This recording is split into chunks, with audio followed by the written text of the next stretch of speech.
This video is brought to you by the exquisite CORSAIR HS80 RGB wireless headset. Compatible with anything that plays Final Fantasy XIV, experience Soken's genius in immersive Dolby Atmos spatial audio with up to 20 hours of battery life and 60 feet of wireless range, all made possible by CORSAIR Slipstream wireless technology. Get yours today at corsair.com and use code MIZZTEQ for 10% off.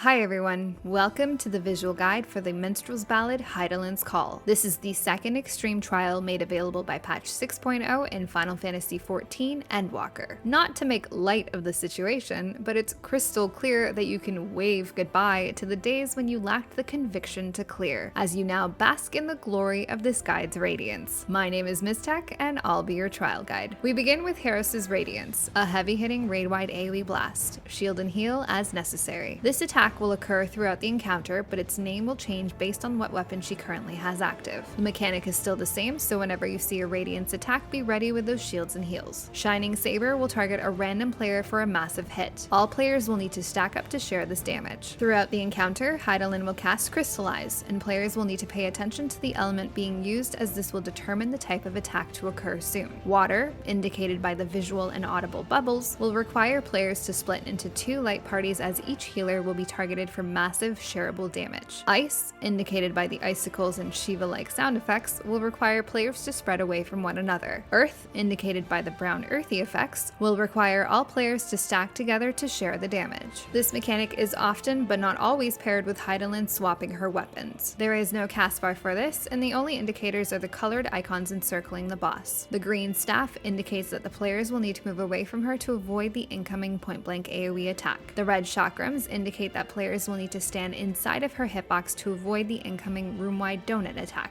The blue blades indicate that the players need to move to her relative intercardinal points around the boss to avoid the incoming large cross attack through her. At the beginning of the fight, Hydaelyn will always draw from the water crystal first, and pair it with the green out or red in weapon mechanic. Players will need to be ready to move in or out, and then quickly stack on their assigned healer to share the crystallized water damage. The next crystallize will always be ice, paired with the opposite in or out weapon mechanic that did not occur in the first combo. Players will first need to move in or out, and then quickly spread to their assigned positions to avoid overlapping damage. MOUSA'S Scorn is a double stack tankbuster that can be invulned by one tank, or shared by both tanks with cooldowns. The boss can also cast Aureole or Lateral Aureole. This is a massive front back or side to side conal attack that players will need to avoid. Aureole will have players moving to her sides to avoid, while Lateral Aureole will have players moving in front and behind her to avoid. Which version she casts is random, so be ready to look at the cast bar and move appropriately. The third crystallize can either be earth or water again, but it will always be paired with the blue weapon attack. Players will need to move to the relative intercardinal areas around the boss, and then be ready to stack on their assigned healers or stack all together. At this point, the boss will become invulnerable. 6 crystals will form over the platform, and 2 Echoes of Hydaelyn adds will spawn in the east and west. One set of 3 crystals, either in the north or the south, will glow and cause the boss's conviction gauge to fill up faster. These crystals should be destroyed first. If the gauge hits 100 before all of the crystals are destroyed, you will die. Each time you destroy a crystal, it will deal set damage to the adds. The adds themselves will buff any nearby crystals and each other, increasing their damage down. To deal with this, the 2 tanks can pick up each add and move them away from the glowing crystals. As the group destroys each crystal, the tanks will then move around the platform opposite the group. There's high tank damage in this phase, so be sure to pop your cooldowns and heal as necessary. Once all crystals and adds are destroyed, Hydaelyn will cast her ultimate attack and the encounter will continue. Don't forget to shield and heal. Halo will deal high raid-wide damage. Cool down and heal through this. Lightwave will cause large waves of light to spawn outside of the arena, and a number of crystals will form around the platform. These waves will slowly move across the platform, dealing high damage and debuffs anytime they hit a crystal. To deal with this, the group will have to run to the crystal not in the path of the 2 first light waves, and then use that crystal to hide behind and line of sight the crystals about to get run over by the waves. Doing so will allow you to completely avoid the high damage and debuffs. The boss will then cast INFRALATERAL arc, and one random tank, healer, and damage dealer will be targeted with a large conal attack and debuff. To handle this, the players will need to spread into roll groups at each of the northern crystals to avoid overlapping the 3 targeted attacks. They will also use the crystals to hide behind the waves hitting the crystal in the south. Damage dealers can move to the center crystal, while the tanks or healers stay or run to the far crystal, depending on your group's preferences. As long as each roll is spread to an assigned crystal, crystal, you're good. Next, Hydaelyn will cast Lightwave again. This time, 5 crystals will spawn and 2 waves will spawn on the outer edge of the arena in a sequence. The boss will then cast Hydaelyn's Glory, which is a massive frontal attack that all players must move behind her to avoid. As soon as this attack goes off, the group will need to run to the crystal opposite the first moving wave to hide from the first crystal wave hit. As soon as that attack hits, they'll rotate to the opposite side to hide from the second wave hit. Next, run through the crystal to avoid the third hit, and then rotate to the opposite side to avoid the final crystal hit. Hydaelyn will then jump to a specific area of the platform and cast Hydaelyn's Glory again. All players must immediately move behind her. It works out beautifully that there will always be a crystal behind where Hydaelyn jumps, and players will use this to hide from the final center crystal hit. Shield and heal through another Halo attack. Hydaelyn's Sundering will target the primary target with a heavy-hitting frontal cone tankbuster. Don't forget those cooldowns and keep her facing away from others. Another Shining Saber attack will force the group to stack. This is followed by a weapon swap, and the group will either need to move in or out based on what weapon she swaps to. Another Radiance attack to heal through, and the boss will cast an Ice Crystallize. She will then jump to the north middle of the platform and cast Parahelic Circle. A number of green lines will spawn that will act as indicators of where incoming AoE circles will hit. Players will need to stay away from the very center of the room and any of the tips of the green lines to avoid damage. Immediately after, all players will need to spread to avoid overlapping Ice Crystallize damage. Next is another Aureole or lateral Aureole attack, followed by another weapon swap. Dodge appropriately. Heal and cooldown through another MOUSA'S SCORN Double tankbuster. At this point, Hydaelyn jumps to the center and begins to cast Parhelion. 3 sets of AoEs will radiate out from her, and she'll throw her chakrams to the edge, which will eventually fly across the platform on their way back. Hydaelyn then casts Water Crystallize, and players will need to be ready to split into their assigned groups. To handle this easily, players can identify the safe spot between the first and second chakram AoEs, and spread in their light groups here with one group closer to the boss and one group further away. Then, as soon as the chakrams start to blast across the platform, players can rotate around the center towards the first set of chakrams to blast through. This will allow them to easily dodge the other 2 sets of chakrams. Immediately after, players will need to properly position for Aureole or lateral Aureole, watch for another weapon swap, and dodge appropriately. Radiant Halo will deal high raid-wide damage. Healers beware. The next set of light waves will spawn 4 waves but no crystals, so it's just a matter of dodging the waves appropriately. The wave pattern is random, but 2 waves will always travel directly through the center, while the other 2 are always off-center, leaving one comfortable safe zone. The group will have to identify the safe area and move into it to avoid getting hit. Echoes will target a random player for stack up. Stand together to share the damage. Immediately after, another 4 waves will spawn. The 2 tanks will need to stack to share a tankbuster, and everyone else will be targeted with these AoE circles. All players will move to spread their circles while the tanks share their buster. As soon as all of these attacks go off, every player will need to quickly move into the center of the arena to avoid the waves as they move through the outer edges of the platform. Another Water Crystallize followed by a Shining Saber attack will have the group stacking up first before quickly spreading with their assigned healers to share the damage. Another weapon swap to dodge, and the boss will again cast Lightwave. These mechanics will now repeat and are handled in the same manner. If you have any questions or comments, please let me know. Up next, we'll dive into the new normal raids. As always, thanks for watching. Till next time.